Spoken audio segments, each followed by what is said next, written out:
दौर चाहे कोई भी रहा हो, ऑस्ट्रेलिया को ऑस्ट्रेलिया में हराना बहुत ही मुश्किल रहा है।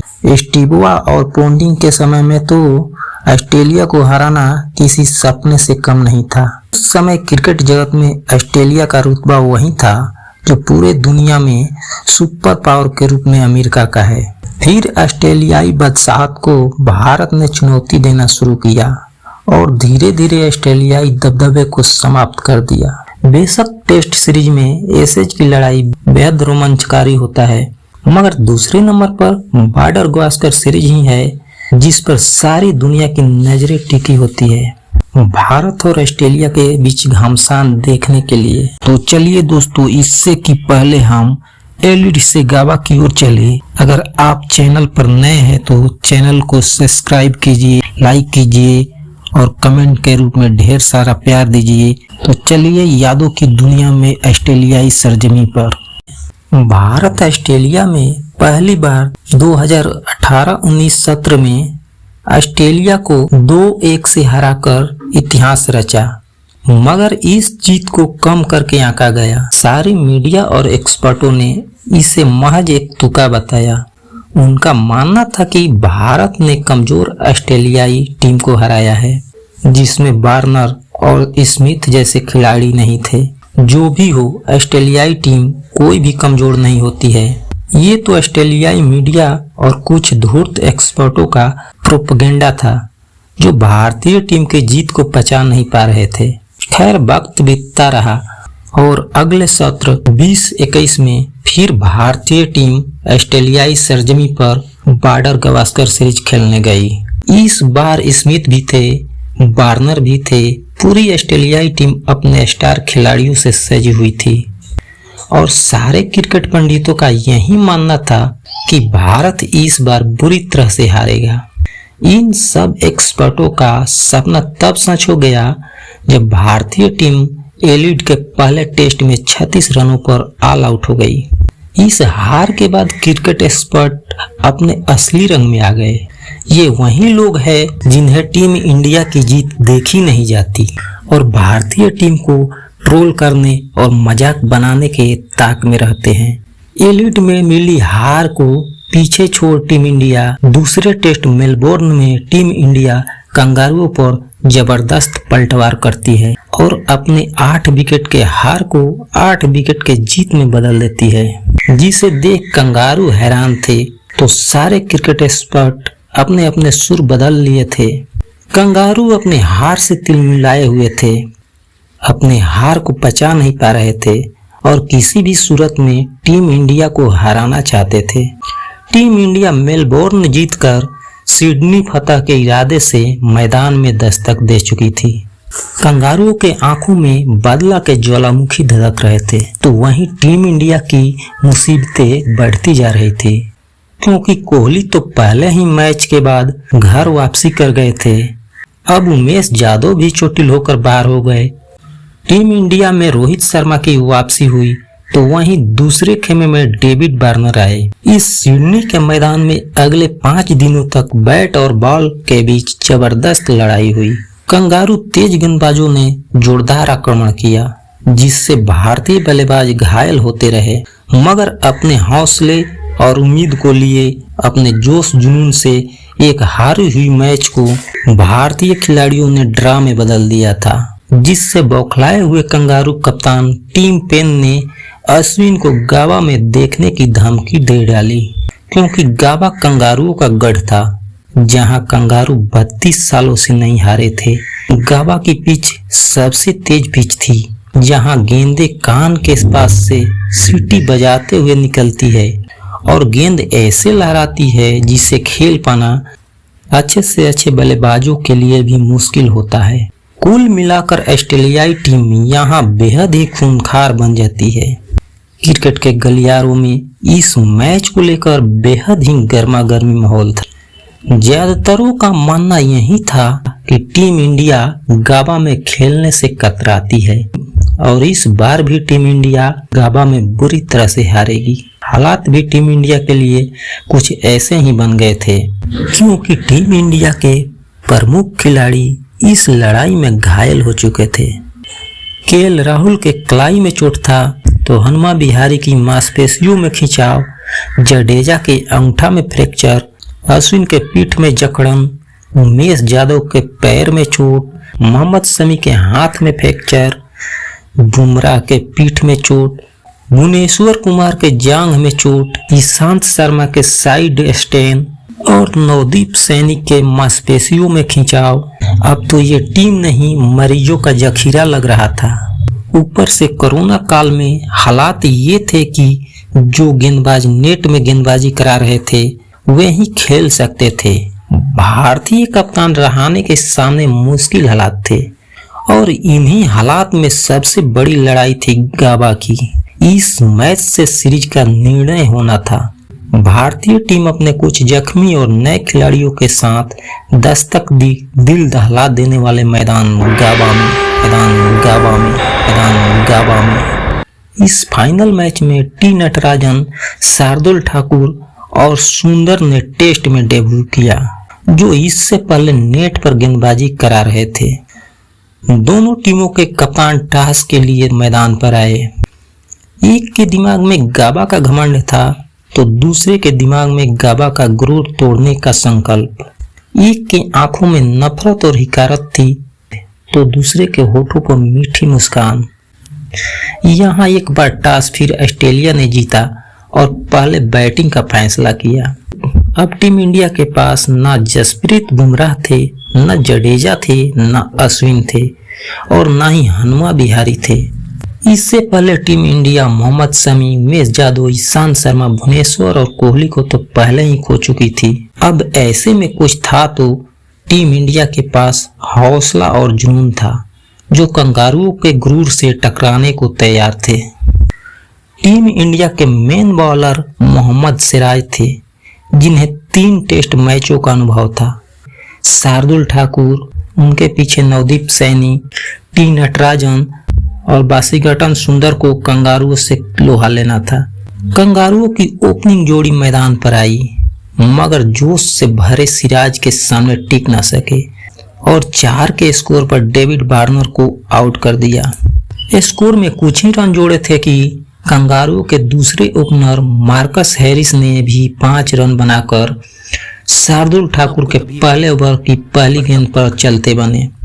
अब मैदान पर ऑस्ट्रेलिया के सबसे बड़े धुरंधर थे लबुशेन और स्मिथ, जो अब तक हर इनिंग में इंडिया को परेशान करते आए थे। मगर इस बार वाशिंगटन सुंदर ने स्मिथ को रोहित के हाथों कैच कराकर स्मिथ को लंबी पारी खेलने से रोक दिया और 36 रन बनाकर स्मिथ पवेलियन लौट गए। टीम इंडिया की एक बड़ी मुश्किल खत्म हो गई थी, मगर लबुशेन अभी भी रन बनाए जा रहे थे। मगर तभी नवदीप सैनी ने जल्द ही एक कैच का मौका बनाया, जिसे रहाणे पकड़ न सके और कैच ड्रॉप कर दिया। रहाणे के इस गलती का जबरदस्त फायदा उठाते हुए लबुशेन ने शतक ठोक दिया। अब लबुशेन चढ़कर खेल रहे थे। एक समय जो स्कोर 93 रनों पर 3 था, अब वो 200 रनों पर 3 हो गया था। अब भारत की चिंताएं बढ़ रही थी। तभी टी नटराजन ने 213 के स्कोर पर लबुशेन को अपना शिकार बनाया। लबुशेन 204 गेंदों पर 9 चौकों की मदद से 108 रन बनाकर आउट हुए। उसके बाद मैथ्यू वेड 45, कैमरून ग्रीन 47 और कप्तान टिम पेन के 50 रनों के बदौलत ऑस्ट्रेलियाई पारी 369 रनों पर समाप्त हुई। टीम इंडिया के गेंदबाजों ने अपना काम कर दिया था और कंगारुओं को बड़े रन के तरफ बढ़ते कदम को रोक दिया था। अब बारी थी बल्लेबाजों की। भारतीय ओपनिंग जोड़ी रोहित शर्मा और शुभम गिल मैदान पर आए, मगर भारत का शुरुआत भी खराब रहा और शुभम गिल महज 7 रन बनाकर लौट गए। उस दिन रोहित शर्मा अच्छे टच में दिख रहे थे, मगर 60 रन के स्कोर पर वो भी कंगारुओं के शिकार बन गए और 6 चौकों की मदद से 44 रन बनाकर चलते बने। इसी बीच बारिश ने खलल डाला और खेल को रोकना पड़ा। अब सारी दुनिया की निगाहें तीसरे दिन के खेल पर टिकी हुई थी। तीसरे दिन का खेल शुरू हुआ। भारत के तरफ से सबसे अनुभवी खिलाड़ी रहाणे और भारतीय दीवार चेतेश्वर पुजारा क्रीज पर मौजूद थे। धीरे धीरे इन दोनों के बीच साझेदारी पनप रही थी। कि तभी हेजलवुड ने भारतीय दीवार को तोड़ डाला। भारत को चेतेश्वर पुजारा के रूप में एक जोरदार झटका लगा, क्योंकि पुजारा ही थे जो कंगारुओं की तेज आक्रमण का माकूल जवाब दे सकते थे। मगर वो भी 94 गेंद पर 25 रन बनाकर आउट हो चले। अब देखना बेहद दिलचस्प था कि कंगारुओं की तेज आक्रमण का कौन सा बल्लेबाज जवाब देता है। अब सारी उम्मीदें रहाणे पर जा टिकी थी। खेल आगे बढ़ा और अभी कुछ ही रन जुड़े थे कि तभी रहाणे भी 144 के स्कोर पर मझधार में टीम इंडिया का साथ छोड़ चले। अब टीम इंडिया की पारी लड़खड़ाने लगी और 161 रन पर मयंक अग्रवाल को भी टीम इंडिया खो दिया। ऋषभ पंत भी 186 के स्कोर पर चलते बने।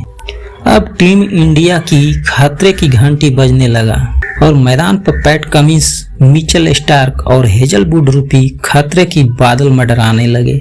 अपने घमंड में चूर टीम इंडिया को अपने रफ्तार से बहा ले जाने को तैयार थे। इन हालात में वाशिंगटन सुंदर और शार्दुल ठाकुर कंगारुओं के सामने खड़े थे। पहली बार टेस्ट में कंगारू महारथियों का सामना करने के लिए भारतीय बल्लेबाजी बिखर गई थी, मगर इन दोनों के हौसले बुलंद थे, जुनून में कोई कमी नहीं थी। इन दोनों नए बल्लेबाजों को देखकर कंगारुओं ने ऐसा आक्रमण किया जैसे महाभारत में अभिमन्यु पर सभी महारथियों ने किया था। मगर ये दोनों तनिक भी विचलित न हुए और बिना घबराए कंगारुओं के हर प्रश्न का उत्तर अपने बैट से देने लगे।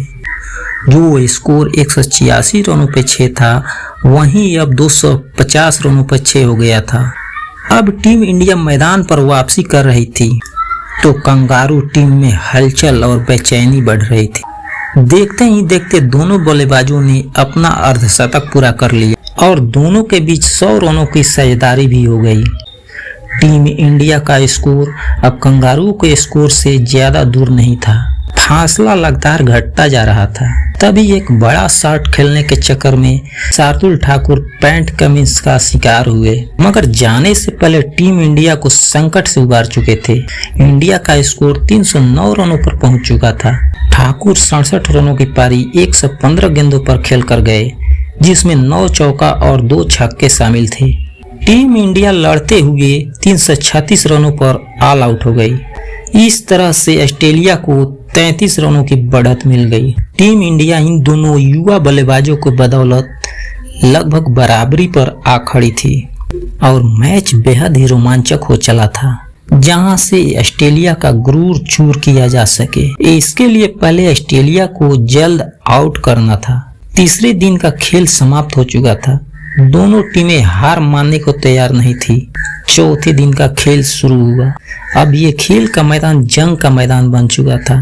कंगारू लड़ रहे थे गाबा का घमंड बचाने के लिए, टीम इंडिया लड़ रहा था गाबा का घमंड तोड़ने के लिए, 32 सालों का आधिपत्य समाप्त करने के लिए, इतिहास बदलने के लिए। चौथे दिन बैट और गेंद के बीच बेहद रोमांचकारी घमासान हुआ और कंगारुओं के बड़े रनों के तरफ बढ़ते कदम को सिराज ने अपने रफ्तार से थाम दिया और 5 कंगारुओं को शिकार कर 294 पर रोक दिया। अब भारत के सामने 329 रनों का लक्ष्य था। ये लक्ष्य कतई आसान नहीं था। गाबा के मैदान पर, वो भी 5वें दिन, जहां खेलना काफी मुश्किल था और पिच पर लंबी लंबी दरारें पड़ चुकी थी। कंगारू जान लड़ाने को तैयार थे, मगर हार स्वीकार नहीं था। इतिहास भी कंगारुओं के पक्ष में था कि आज तक गाबा में 5वें दिन इतना बड़ा लक्ष्य चेस नहीं हुआ था। मगर इस इतिहास को बदलने के लिए रोहित शर्मा और शुभम गिल मैदान पर आए, मगर जल्द ही रोहित शर्मा 18 के स्कोर पर गिल का साथ छोड़ चले। अब चेतेश्वर पुजारा आए और गिल के साथ मिलकर 5वें दिन का पहला सेशन निकाल ले गए। टीम इंडिया का स्कोर 1 विकेट पर 83 रन था। दूसरे सेशन में दोनों बल्लेबाजों ने कंगारू गेंदबाजों को आड़े हाथों लिया। दोनों के बीच 100 रनों की एक महत्वपूर्ण साझेदारी हुई। इन दोनों की बल्लेबाजी टीम पेन का और पेन बढ़ा रहा था, जिनका निवारण नाथन लायन ने गिल को आउट कर किया, जिससे पेन का पेन कुछ कम हुआ मगर गिल आउट होने से पहले टीम का स्कोर 132 रनों पर पहुंचा दिए थे, जिनमें 91 रन की महत्वपूर्ण पारी गिल ने खेली। अब भारतीय कप्तान रहाणे मैदान पर आए। खेल आगे बढ़ा, मगर जल्द ही रहाणे भी आउट हो गए। एक तरफ से विकेट गिरते जा रहे थे, मगर दूसरी तरफ पुजारा कंगारू गेंदबाजों के गेंदों को अपने सीने पर झेलते हुए सीना ताने मैदान में खड़े थे और उनके साथ खड़ी थी करोड़ों देशवासियों की उम्मीदें। ये तो साफ था कि भारत जीत के लिए खेल रहा था, क्योंकि क्रीज पर पंत आ गए थे, जिसका मतलब था अब आर या पार की लड़ाई। पंत और पुजारा मिलकर दूसरा सेशन भी निकाल दिए। टीम का स्कोर था 3 विकेट पर 183 रन।